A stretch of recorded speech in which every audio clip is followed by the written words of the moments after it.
बिस्मिल्लाहिर्रहमानिर्रहीम। अस्सलाम वालेकुम गाइस। आज मैं आपको पढ़ाऊँगी दबस्तान दिल्ली। दबस्तान दिल्ली सबसे पहले जब भी आपने क्वेश्चन तैयार करना है या सवाल तैयार करना है तो आपने दबस्तान की तारीफ़ ज़रूर लिखनी है। पिछले जो लेक्चर में थे दबस्तान तनकीदी दबस्तान में मैंने दबस्तान की पूरी डिटेल दे दी थी कि दबस्तान होता क्या है, वहाँ उसकी तारीफ़ भी थी। तो अब भी बता देती हूँ आपको दोबारा। हालात या माशरे से मुतासर होकर शायरी करना या कि कुछ भी लिखना वो दबस्तान कहलाता है, या तनकीद करना वो दबस्तान कहलाता है। ये बिल्कुल मुख्तसर सी तारीफ़ है इसकी, और एक थोड़ी सी उसमें किस्में भी बताई हैं कि दबस्तान कौन कौन से होते हैं, वो पिछले लेक्चर में बता चुकी हूँ।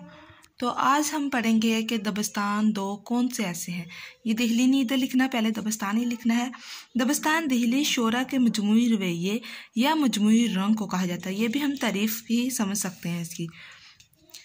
उर्दू ज़ुबान व अदब में दो मशहूर दबस्तान हैं, एक दिल्ली और दूसरा लखनऊ। दोनों दबस्तानों के शोरा का एक मखसूस रंग है जिसकी आसानी के साथ शिनाख्त की जा सकती है। ये जो बात है मतलब के मखसूस रंग है, वो जब आप दबस्तान दिल्ली और लखनऊ को अलग अलग पढ़ेंगे कि दबस्तान दिल्ली कैसा था या दबस्तान लखनऊ कैसा था, तो आपको बिल्कुल पता चलेगा। जब उनकी शायरी उन शोरा की पढ़ेंगे तो आपको इस बात का अंदाज़ा होगा कि वाकई ये जो शोरा थे ये अपने माशरे से बहुत हद तक मुतासर हुए।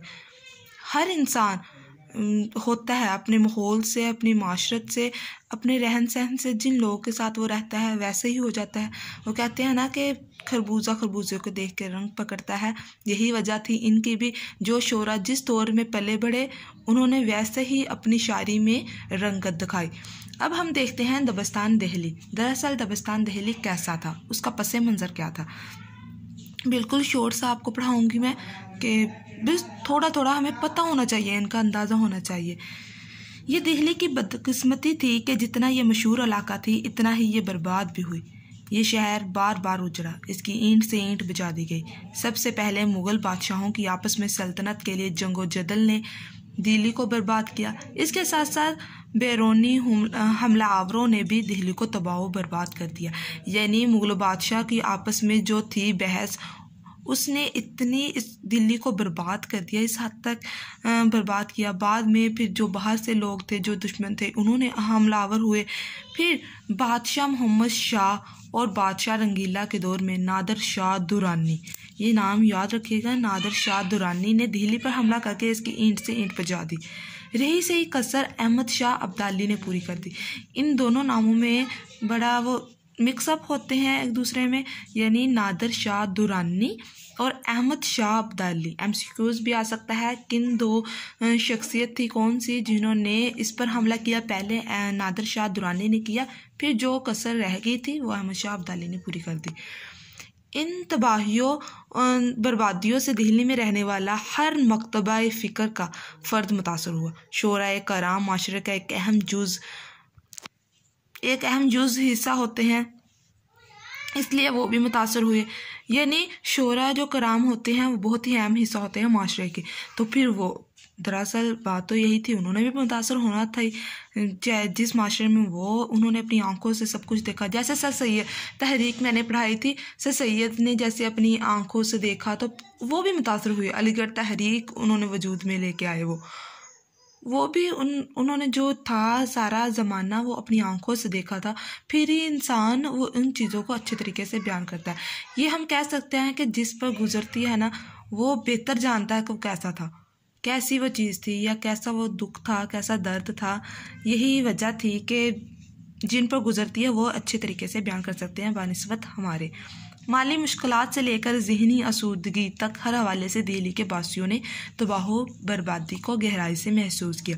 इसलिए दिल्ली में जो शायरी तख्लीक हुई इसमें दुख, दर्द, हज़न व यास दाखिले जैसे नासर गालिब रहे। अब दुख, दर्द, हज़न व यास इनमें हमारे मीर तकी मीर भी शायर आते हैं। अब जब भी मीर तकी मीर का तारुफ होता है वो कहते हैं कि ये दर्द के शायर हैं, यानी सोज़ो दास के शायर हैं। मीर दर्द के देहले सौदा, रफ़ीउद्दीन सौदा इनका पूरा नेम है। जो सौदा है वो इनका तुखल्लस है। गालब, असदुल्ला ख़्वा गालब, मोमिन ख़ा मोमिन वगैरह शामिल है। इनमें एहाम गोई बहुत ज़्यादा पाई जाती थी। एहाम गोई यानी दो दो तरीक़ों से ये सोचते थे। और मोमन कहती हैं तुम हमारे किसी तरह ना हुए वरना दुनिया में क्या नहीं होता। इस शेर में भी अगर गौर किया जाए सादगी भी नज़र आती है, लेकिन मासूमियत वो दुख उनके लहजे में हमें भरा हुआ नज़र आता है। गालिब के अशार वो कहते हैं वीरानी, कोई वीरानी सी वीरानी है, दश्त को देख के घर याद आया। अब ये जो शेर है ये ज़ू मानी है, यानी कोई वीरान, वो कहते हैं मेरे दिल में वीरानी ही वीरानी है, कोई दश्त को देख के सहरा याद आया या घर याद आया। अब हम वो खौफ के मायने में भी लेके जा सकते हैं, या उसे वो दश्त देख के उसे वो मंजर याद आ गया, उसे अपना घर याद आने लगा। मतलब ये शेर है ये दो मायने में है। अब इसके बाद हम इस पर, अब दबस्तान जो दिल्ली था इसका पस मंज़र इतना ही काफ़ी है। हमें पता होना चाहिए कि दबस्तान दिल्ली कैसा था। और दबस्तान दिल्ली के बारे में ये था कि जो दबस्तान दिल्ली था वो मतलब थोड़ा पसमानदा इलाका था, गरीब था, गरीब भी नहीं पसमानदा इलाका कह सकते हैं, जुल्म सितम वाला इलाका था। कुछ इतना वो कर नहीं पाए जितना उन्हें करना चाहिए था। हमलों ने इन्हें तबाह कर दिया। तो फिर इनके शायरी में भरपूर हमें ये चीज़ें नज़र आती हैं। मीर तक मीर दर्द, सौदा, गालिब, मोमिन, इनको हम आगे पढ़ेंगे, इनकी खुसूसियात पढ़ेंगे, इनकी शायरी में कैसा दर्द था, कैसे ये शायर थे।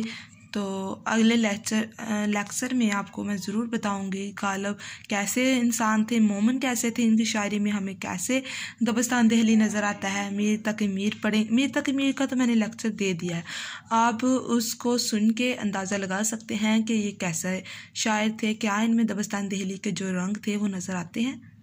उम्मीद है कि आपको लेक्चर की समझ आई होगी। अगर नहीं भी आई तो आप कमेंट बॉक्स में मुझे मैसेज करके पूछ सकते हैं। शुक्रिया।